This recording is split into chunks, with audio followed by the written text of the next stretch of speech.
तो अब वीडियो की शुरुआत करते हैं।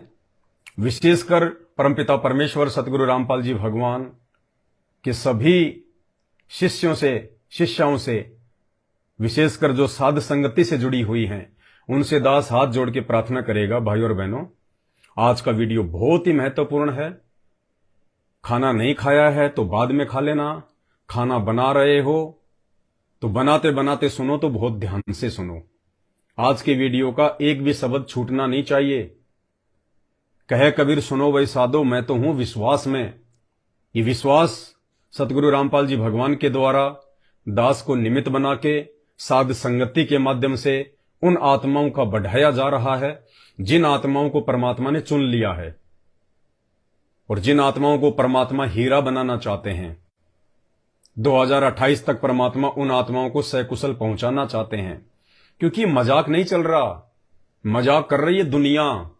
सारा दिन राजनीतिक रैलियों में धक्के खा खा के, सारा दिन रोजी रोटी के धंधे के लिए भागा दौड़ करके, शराब पी के, मांस खा के, गुड़ी बीड़ी गुटखा सिगरेट वगैरह का इस्तेमाल करके, चोरी जारी व्यभिचारी, उल्टे सीधे भ्रष्टाचारी, कालाबाजारी, मिलावट, राग द्वेष ईर्ष्या, मन मुटाव, छल कपट फालतू में बेगार कर रही है, भागा दौड़ी कर रही है।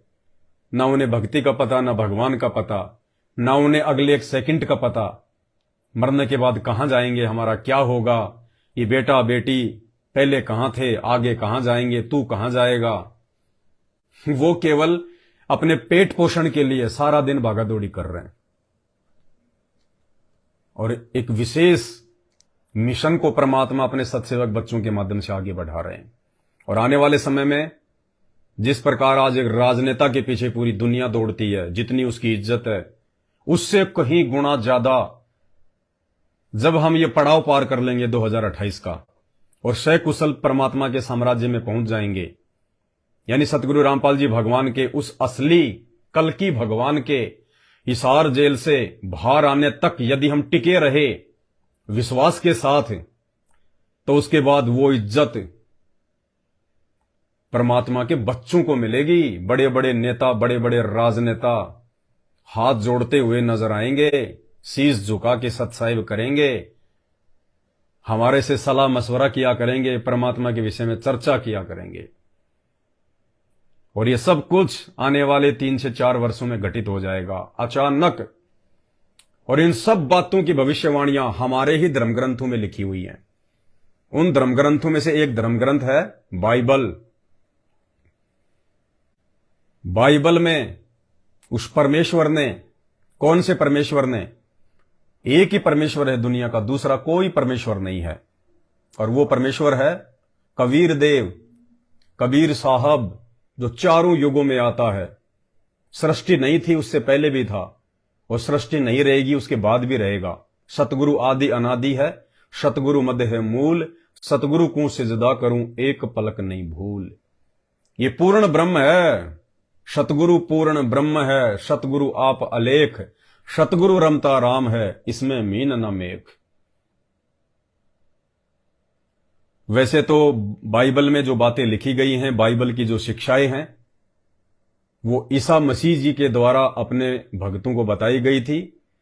बाद में वो संग्रहित की गई और इसमें लिखी गई। और ईसा मसीह के रूप में उस कबीर परमात्मा सतगुरु रामपाल जी भगवान ने बहुत सारे चमत्कार किए, बहुत सारी भविष्यवाणियां की, वर्तमान समय को लेके, दोबारा से अपने प्रकट होने को लेके। अभी पूरा ईसाई समाज भ्रमित है पूरी तरह से। उन्हें कुछ नहीं पता मसीह के बारे में, मसीह कौन है। वो केवल उसी को मसीह मानते हैं जो आज से लगभग 2000 साल पहले सूली पे चढ़ के मर चुका है, जो एक आम व्यक्ति की मौत मर चुका है। वो ईसा मसीह जो भगवान शंकर के लोक से आया था, हम उसे भगवान शंकर नहीं, भगवान विष्णु के लोक से आया था। भगवान शंकर के लोक से तो हजरत मोहम्मद आया था। तो ईसा मसीह जो भगवान विष्णु के लोक से आया था, हम उसे विष्णु भगवान का अवतार तो नहीं कह सकते, क्योंकि अवतार के पास में ज्यादा शक्तियां होती हैं। लेकिन सतगुरु रामपाल जी भगवान ने बताया, सबकी जानने वाले उस परमात्मा ने बताया कि ईसा मसीह जी विष्णु जी के लोक से आए थे। वो विष्णु जी के गण थे, विष्णु लोक से आई हुई एक अच्छी आत्मा थी। जैसे अवतार रूप में राम आए, श्री कृष्ण आए, और राम रूप में उन्होंने रावण का वध किया, उस कबीर परमात्मा सतगुरु रामपाल जी भगवान ने। कृष्ण रूप में उस कबीर परमात्मा ने, सतगुरु रामपाल जी भगवान ने कंस का वध किया। इनके जितने भी कार्य थे वो परमात्मा ही करता है और महिमा इनकी बन जाती है। जब भस्मासुर भगवान शंकर को मारने के लिए भाग रहा था, भस्म कंडा लेके, भस्मासुर पीछे पीछे, शंकर भगवान आगे आगे, और दौड़ते हुए जा रहे हैं शंकर भगवान अपनी जान बचाने के लिए। तो बीच में पार्वती का रूप बना के भस्मासुर को गंडस्त नाच नचा के उस कबीर परमात्मा सतगुरु रामपाल जी भगवान ने ही वशम किया था। तब शंकर भगवान के हृदय की धड़कन शांत हुई थी। बाली के पास में वामन अवतार धारण करके वो कबीर परमात्मा सतगुरु रामपाल जी भगवान ही गए थे। उस विष्णु को तो पता भी नहीं। भगत प्रहलाद की रक्षा खंबा पाड़ के नरसिंह रूप बनाकर उस कबीर परमात्मा सतगुरु रामपाल जी भगवान ने ही उसकी रक्षा की थी।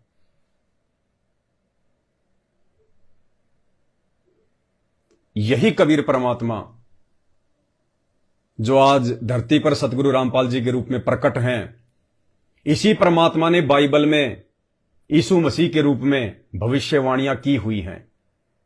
और जब ईसा मसीह की मृत्यु हो गई थी, दर्दनाक मौत, अकाल मौत, सूली पे लटका के पूरे शरीर को कीलों से छेद दिया गया, हाथ पैरों को छेद दिया गया, ऐसी बेरहम उनको मौत मिली।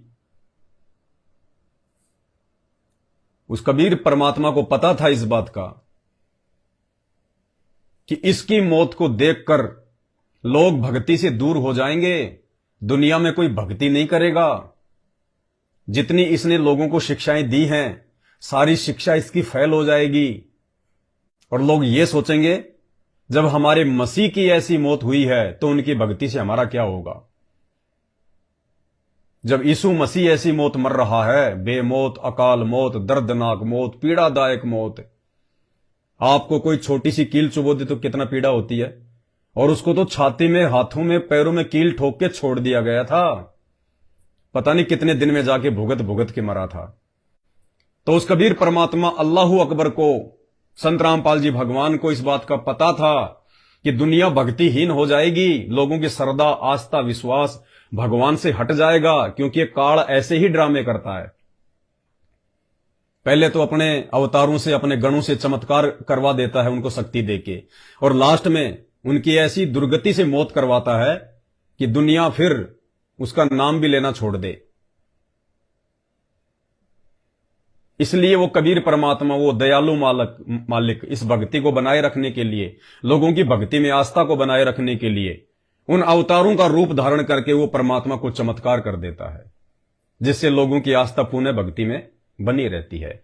तो जब यीशु मसीह जी मर गए थे, उनके मरने के तीसरे या चौथे दिन वही कबीर परमात्मा जो आज वर्तमान में संत रामपाल जी के रूप में धरती पे प्रकट है, उस ईसा मसीह के रूप में वो कबीर परमात्मा दोबारा से जीवित हुए, वापस प्रकट हुए ईसा मसीह के रूप में, और 40 दिन तक रहे, और उन्होंने अनेकों चमत्कार किए, जिससे लोगों की आस्था ईसा मसीह में बनी रही। क्योंकि परमात्मा ने हम आत्माओं को वर्तमान समय तक, इस कलयुग की पिछली पीढ़ी तक लेके आना था, हमारी आस्था को भक्ति और भगवान से जोड़ के रखना था। तो ये अद्भुत खेल है, ये आम व्यक्ति के समझ से बाहर की बात है। आम व्यक्ति तो इन चीजों को मजाक समझेगा, लेकिन सत्य हमेशा सत्य ही रहेगा, और तुम्हारे मानने या ना मानने से सच कभी झूठ नहीं होता। और 2-4 साल तुम लोग अपनी डींग हाँक लो, अपने अपने भगवानों की, अपने अपने अवतारों की बड़ाई कर लो। 2028 से पहले पहले तुम्हारे भगवान, तुम्हारे अवतार, तुम्हारे मसीह, तुम्हारे अल्लाह, तुम्हारे खुदा, इन सब की औकात पूरी दुनिया के सामने आ जाएगी, और इस दुनिया का एक ही मसीह रह जाएगा, एक ही अल्लाह रह जाएगा, एक ही खुदा रह जाएगा, एक ही भगवान रह जाएगा, एक ही सबका वाहिगुरु होगा, परम पूज्य सतगुरु रामपाल जी भगवान। तो उस परमेश्वर सतगुरु रामपाल जी भगवान ने यीशु मसीह के रूप में बहुत सारी भविष्यवाणियां इसमें वर्तमान समय के लिए लिखी हुई हैं। अब भाई और बहनों, समय आने पर ही परमात्मा अपने वचनों का खुलासा करवाता है। ये बाइबल पढ़ने वाले, रात दिन इस बाइबल को पढ़ने वाले, इसके श्लोक घोटने वाले, चर्चों में जा जाके लोगों को ये पढ़ाने वाले, ये लोग बाइबल को नहीं समझ पा रहे कि बाइबल में क्या लिखा हुआ है, बाइबल में जो भविष्यवाणियां वो किसके लिए हैं। ये तो ये सोच रहे हैं कि हमारा मसीह आएगा बादल फाड़ के। अरे बादल फाड़ के बरसात आती है, मसीह नहीं आता। बादल फाड़ के बरसात आती है। बादल फाड़ने का मतलब है जैसे अचानक से घनघोर घटा छा जाती है, बारिश होने लग जाती है, बिजली चमकने लगती है, लोगों को समझने का भी मौका नहीं मिलता, अचानक से हवा चल पड़ती है। इस प्रकार से वो परमात्मा, वो मसीह, वो मसीहा, मसीहा का मतलब होता है भगवान, सबसे ऊपर खुदा, अल्लाह। ये भाषा भिन्न शब्द हैं, ये परमात्मा के उपमात्मक नाम है। वो मसीहा सतगुरु रामपाल जी भगवान 2028 तक पूरी दुनिया के सामने ऐसे प्रकट होगा जैसे अचानक से बादलों से बिजलियां चमकती हैं, अचानक से घनघोर घटा छा जाती है और लोग भागने लग जाते हैं इधर उधर। ऐसे समय में वो परमात्मा आएगा जब प्राकृतिक आपदाओं का समय होगा, भूकंप का समय होगा, महामारियों का समय होगा। उस समय पूरी दुनिया रोएगी, चिल्लाएगी। सब कुछ लिखा हुआ है जो आज आपको बताने वाले हैं। इसमें वर्तमान समय के लिए लिखा हुआ है, वर्तमान समय के लिए स्पष्ट कि उस समय ये होगा।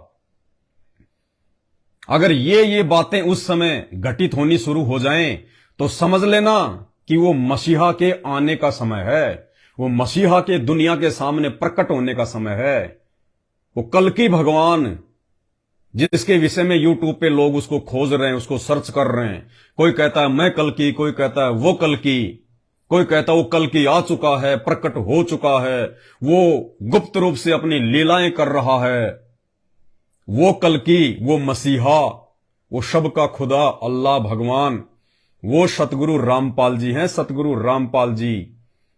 और वो कैसे प्रकट होंगे दुनिया के सामने हिसार जेल से, वो कैसे दुनिया के सामने आएंगे, कैसे वो बादल फाड़ के आएंगे, कैसे वो आसमान से आएंगे, और उनके हिसार जेल से बाहर आने से पहले पहले कौन कौन सी वो निशानियां हैं जो घटित होंगी, वो घटनाएं घटित होंगी, जिससे हम ये आइडिया लगा सकें कि हां अब उस परमेश्वर के बाहर आने का समय है। तो आज का वीडियो विशेषकर संत रामपाल जी के भक्तों के लिए, मेरे सभी भाई बहनों के लिए बिल्कुल 24 कैरेट सोना है, 24 कैरेट सोना, बिल्कुल नहीं चूकना। परमात्मा से प्रार्थना करते हैं मालिक हमें सद्बुद्धि दे और अंत तक परमात्मा वीडियो को सफल करे। तो ये बाइबल मेरे हाथ में है, आज ही दास लेके आया है, क्योंकि आज ही दास ने एक वीडियो देखा छोटा सा यूट्यूब पर। किसी भाई ने बाइबल की कुछ पेज की कॉपी, वो वीडियो बना के उसके डिस्क्रिप्शन बॉक्स में डाल रखी थी। 6 मिनट का वीडियो था। मेरे किसी भगत भाई ने मुझे भेजा और कहा कि भगत जी ये सारी की सारी बातें वर्तमान में सतगुरु रामपाल जी भगवान पे फिट बैठ रही है, क्योंकि अब तो परमात्मा के बच्चे पारखी हो चुके हैं, उन्हें पता है कि कौन सी बातें किसके लिए कही जा रही हैं। तो दास ने वीडियो देखा, मुझे लगा कि वास्तव में मेरे भगत भाई बहनों तक यह संदेशा पहुंचाना चाहिए, बहुत जरूरी है। इससे मेरे भाई बहनों का विश्वास बढ़ेगा, दृढ़ता बढ़ेगी। तो दास अभी शाम को मार्केट में गया, ये बाइबल लेके आया। बाइबल में से दास ने वो देखा ज्यों का त्यों लिखा हुआ है। अब दास आपको उस ज्यों के त्यों को सतगुरु रामपाल जी भगवान के आशीर्वाद से, उनके द्वारा बख्शीश सद्बुद्धि आधार से अब आपको इसकी हकीकत बताएगा। तो ये बाइबल है, हिंदी में है और इसमें है, प्रकरण है पेज नंबर 40 पर, मती 24/1। जैसे अपने गीता जी में अध्याय और श्लोक होते हैं, ऐसे इसमें ये मती लिखा हुआ है। मती 24.1-27 क्या है? मरकुस 13/13, लूका 21/27। संकट और कलेश, ठीक है। यानी ईसा मसीह ने, ये कह लीजिए ईसा मसीह के रूप में उस समय उस कबीर परमात्मा ने, सतगुरु रामपाल जी भगवान ने अपने दोबारा से धरती पर आने के विषय में और पूरी दुनिया के सामने प्रकट होने के विषय में सारी बातें इसमें बता रखी हैं। भाई और बहनों, जेल तक का नाम लिखा हुआ है कि वो जेल में बैठा हुआ है इस पुस्तक में। देखिए ध्यान से, संकट और कलेश। जब वह जैतून पहाड़ पर बैठा था, कौन? ईसा मसीह। ईसा मसीह के रूप में संत रामपाल जी भगवान, कबीर परमात्मा। जब वह जैतून पहाड़ पर बैठा था तो चेलों ने एकांत में उसके पास आकर कहा, हमें बता कि ये बातें कब होंगी। यानी ईसा मसीह जो संदेशा अपने भक्तों को दिया करते थे कि उस समय ऐसा होगा, उस समय ऐसा होगा, एक समय ऐसा होगा, तो उनके चेलों ने उसके पास आके कहा कि हमें बता कि ये बातें जो है ये कब होंगी, हमें बता कि ये बातें कब होंगी। तेरे आने का और जगत के अंत का क्या चिन्ह होगा। यानी दोबारा से तेरा धरती पे आने का और संसार के अंत होने का क्या चिन्ह होगा, क्या निशानियां होंगी। यीशु ने उनको उत्तर दिया, सावधान रहो, कोई तुम्हें न भरमा पाए। यानी आज मैं तुम्हें बता रहा हूं कि सावधान रहना उस समय जब तुम्हारा भी दोबारा से जन्म होगा और जब मैं दोबारा आऊंगा आगे चल के, कोई तुम्हें भरमा ना पाए। मैं तुम्हें वो बातें बता रहा हूं, वो निशानियां बता रहा हूं, वो चिन्ह बता रहा हूं, ताकि उस समय तुम्हें कोई भरमा ना पाए। अब उस समय उन भक्तों को कैसे पता चलेगा? वो तो उसी समय मर जाएंगे। इस बाइबल के माध्यम से पता चलेगा, जो वो लिखवा के चले गए, जो भविष्यवाणी वो इस बाइबल में डाल के चले गए कि उस समय तुम इन ग्रंथों को पढ़ना और तुम किसी के भरमाने से भरम मत जाना। सावधान रहो, कोई तुम्हें न भरमा पाए, क्योंकि बहुत से ऐसे होंगे जो मेरे नाम से आकर कहेंगे मैं मसीह हूं। बहुत सारे लोग आएंगे जो कहेंगे मैं कल्कि हूं, मैं मसीह हूं, मैं भगवान हूं, मैं उसका अवतार हूं। जैसा कि आज आप देख रहे हैं कितने सारे नकली कल्कि यूट्यूब पर छाए हुए हैं, मैं कल्कि हूं, मैं कल्कि हूं, वो कल्कि है। क्योंकि बहुत से ऐसे होंगे जो मेरे नाम से आकर कहेंगे मैं मसीह हूं और बहुतों को भरमाएंगे।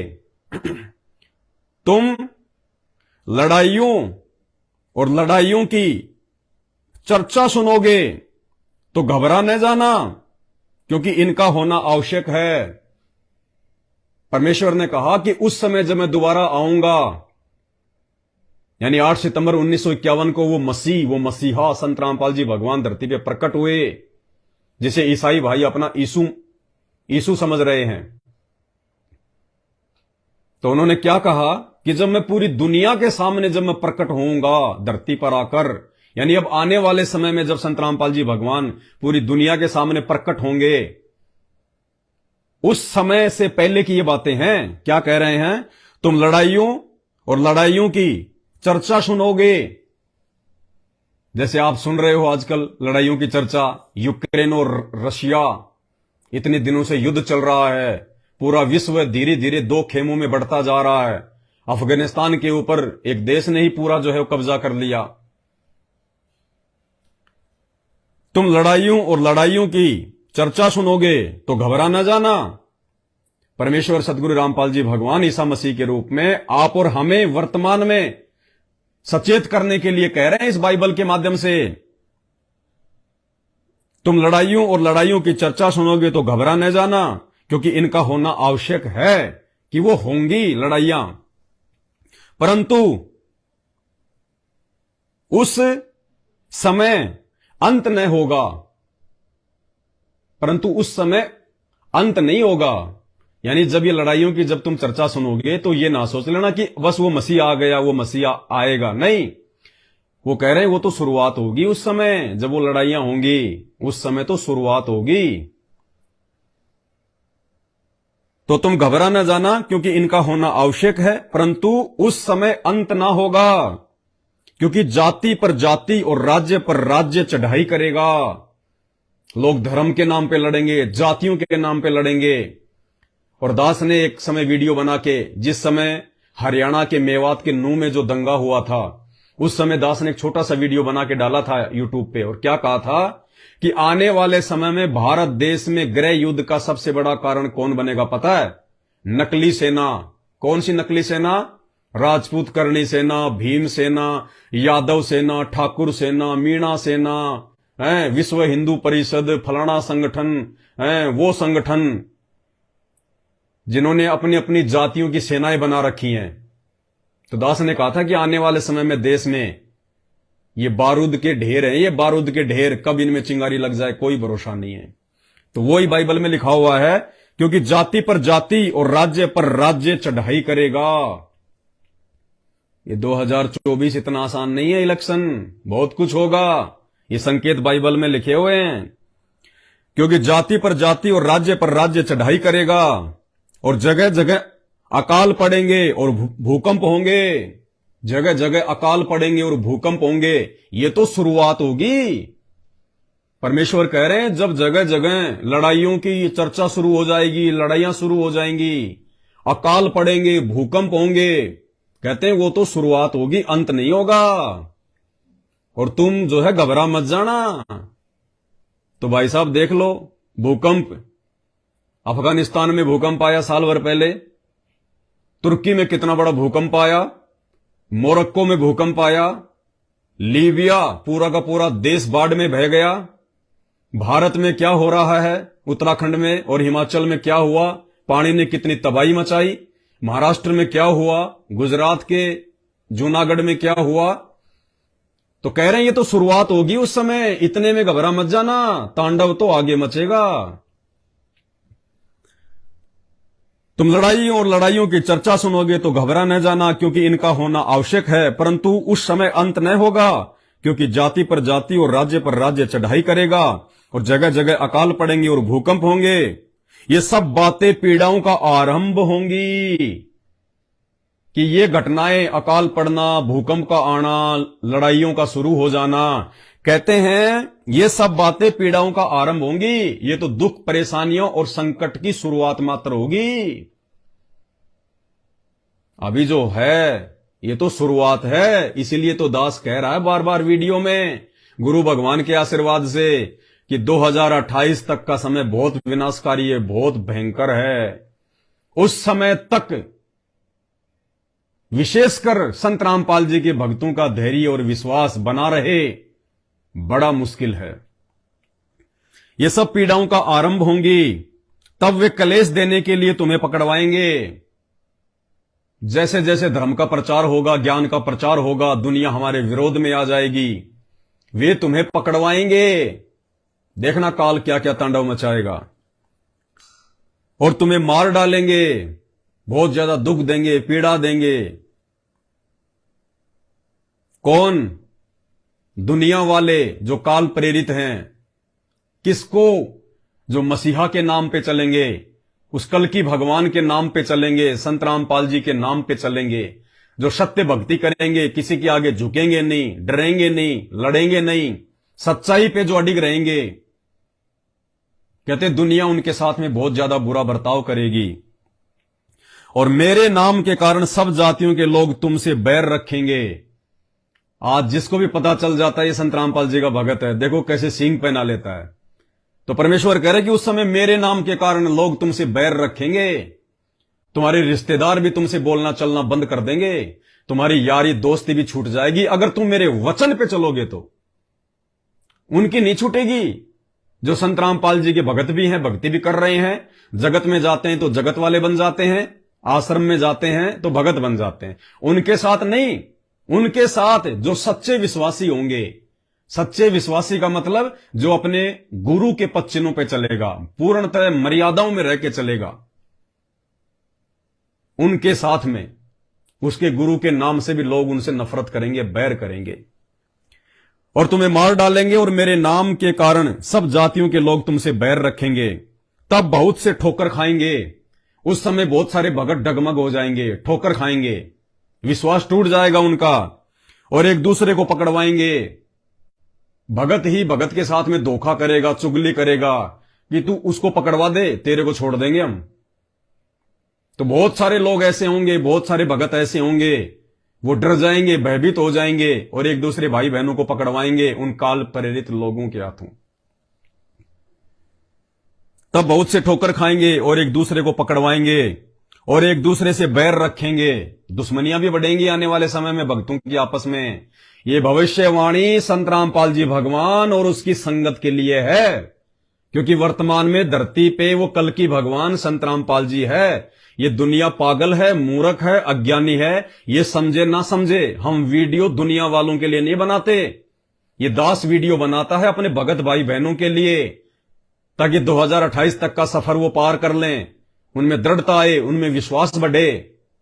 इसलिए भाई और बहनों, हमने विशेष तौर से इन बातों का ध्यान रखना जो बाइबल में लिखी हुई है। एक दूसरे को पकड़वाएंगे और एक दूसरे से बैर रखेंगे।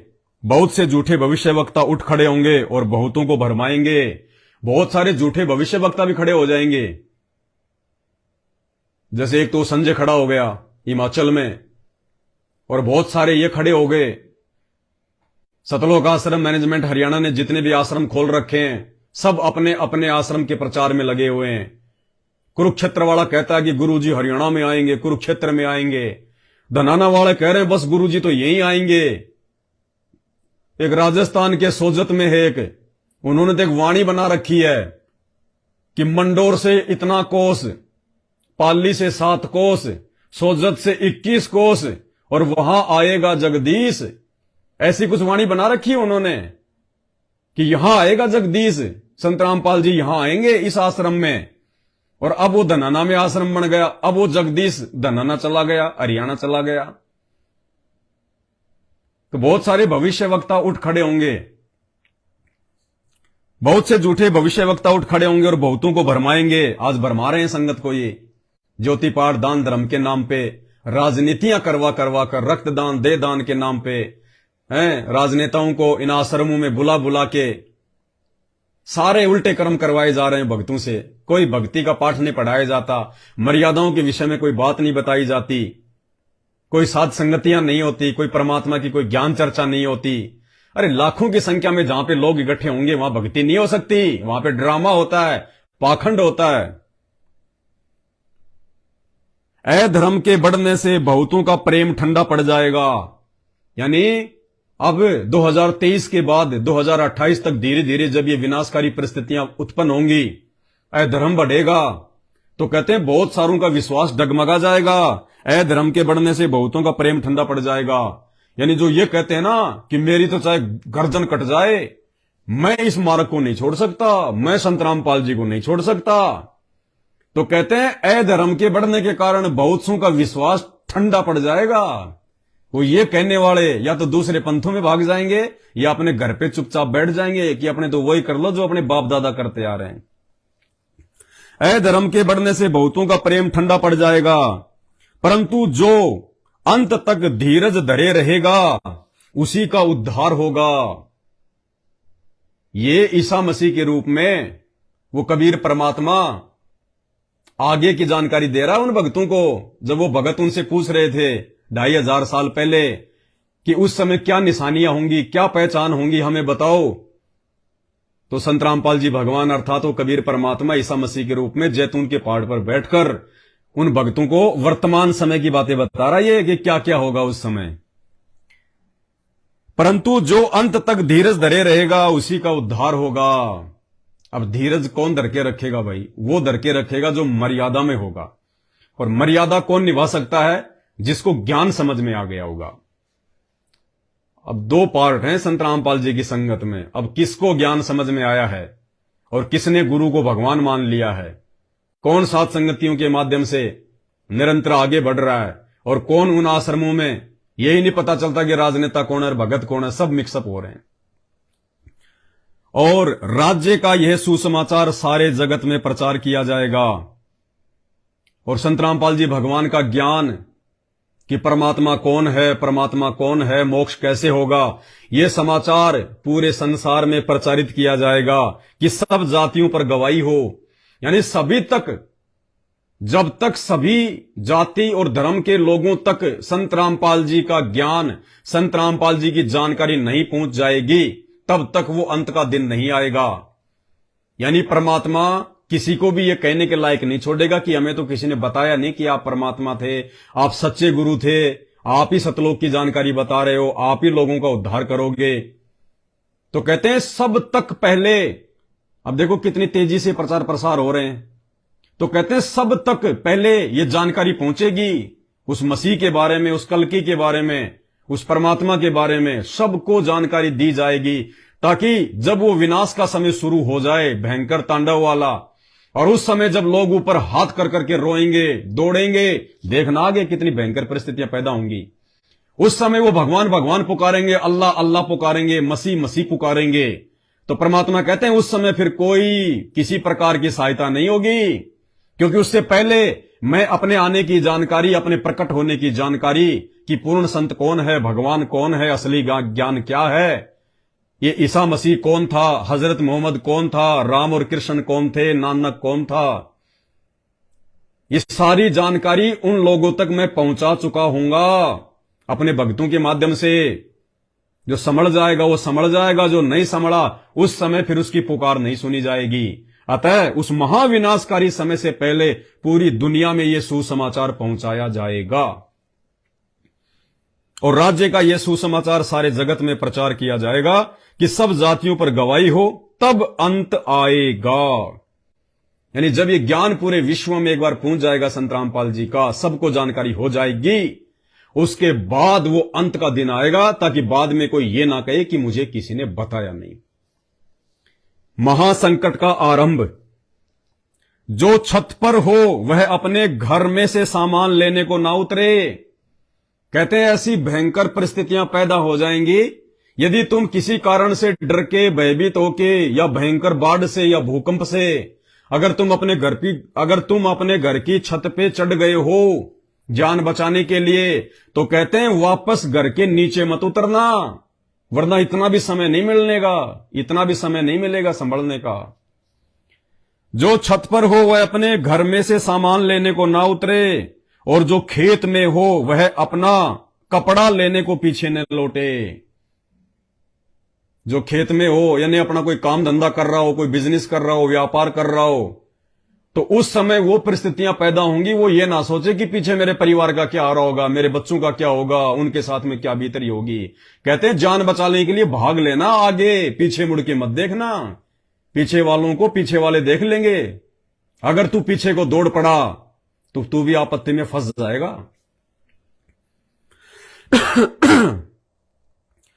उन दिनों में जो गर्भवती और दूध पिलाती होगी उसके लिए हाय हाय।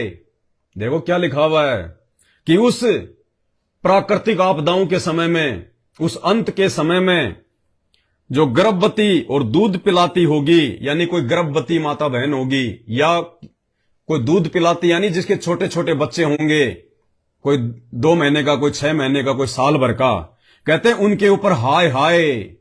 कहते हैं उनके साथ तो बहुत बुरी बीतेगी। यानी ऐसा समय आएगा गर्भवती औरत को भी भागना पड़ेगा, चाहे उसका गर्भ क्यों ना गिर जाए। कहते हैं उसके ऊपर तो हाय हाय बहुत बुरी बीतेगी। और दूध पिलाती यानी वो लेडीज ये सोचेगी, वो माता बहन ये सोचेंगी कि पहले मेरी जान बचे, बच्चे को फेंक के दौड़ लेगी कि वजन ज्यादा है, अगर बच्चे को साथ में लेके चलूंगी तो मैं यहीं रह जाऊंगी, पहाड़ पे नहीं पहुंच पाऊंगी, ऊंची जगह पे नहीं पहुंच पाऊंगी, ये पानी मुझे बहा ले जाएगा, ये भूकंप मुझे जमीन में समा देगा। कहते हैं उस समय जो गर्भवती होगी और जो दूध पिलाती हुई कोई माता बहन होगी जिसके छोटे छोटे बच्चे होंगे, कहते हैं उनको तो हाय हाय। ये बाइबल में लिखा हुआ परमेश्वर का वचन है अटल, और इसका जिक्र एक सत्संग में संत रामपाल जी ने भी किया है, दास आपको दिखाएगा। जो छत पर हो वह अपने घर में से सामान लेने को न उतरे, और जो खेत में हो वह अपना कपड़ा लेने को पीछे न लौटे। उन दिनों में जो गर्भवती और दूध पिलाती होगी उनके लिए हाय हाय। प्रार्थना किया करो कि तुम्हें जाड़े में या शबद के दिन भागना ना पड़े।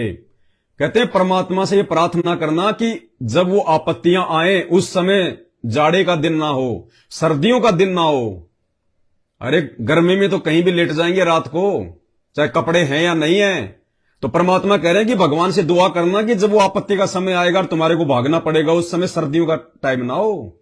नहीं तो एक तरफ तो प्राकृतिक मार, दूसरी तरफ रात को सर्दियों में जैसे कुत्ता रात को सर्दी में कैसे वो ठिठुरता रहता है, दूझता रहता है, सारे शरीर में जो है वो कंपन रहता है।